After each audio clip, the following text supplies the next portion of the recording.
भारत के इतिहास में कुछ ऐसे लोग हुए हैं जिन्होंने अकेले ही एक युग बदल दिया, और उन महान नामों में सबसे ऊपर आता है चाणक्य, जिन्हें दुनिया कौटिल्य और विष्णुगुप्त के नाम से भी जानती है। एक साधारण ब्राह्मण, पर बुद्धि तेज ऐसी कि राजाओं की किस्मत लिख दे और रणनीति ऐसी कि साम्राज्य खड़ा कर दे। एक दिन चाणक्य ने देखा, नंद वंश का राजा प्रजा पर अत्याचार कर रहा है, भ्रष्टाचार बढ़ गया है और भारत की एकता टूट रही है। चाणक्य को यह अन्याय मंजूर नहीं था। उन्होंने कसम खाई, जब तक अन्यायी सत्ता का अंत नहीं होगा, मैं अपने बाल नहीं बांधूंगा। यही वह क्षण था जिसने भारत का इतिहास बदलने की शुरुआत कर दी।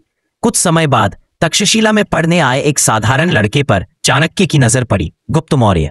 उसकी आंखों में तेज था, उसके स्वभाव में साहस और उसकी चाल में एक राजा की झलक।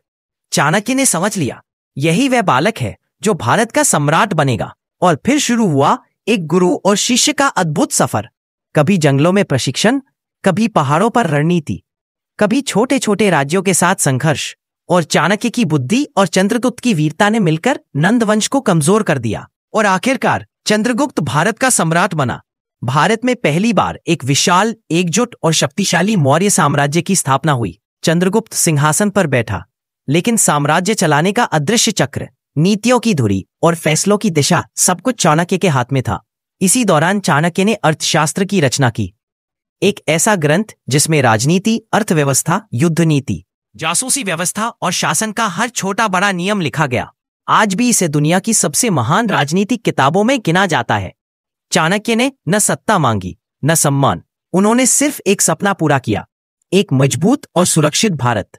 काम पूरा होने के बाद वे चुपचाप पीछे हट गए, लेकिन उनकी सोच, उनकी रणनीति और उनके विचार सदियों तक भारत को दिशा देते रहे। आज भी जब बुद्धि, राजनीति, नेतृत्व और चतुराई का नाम लिया जाता है, तो सबसे पहले याद आते हैं आचार्य चाणक्य।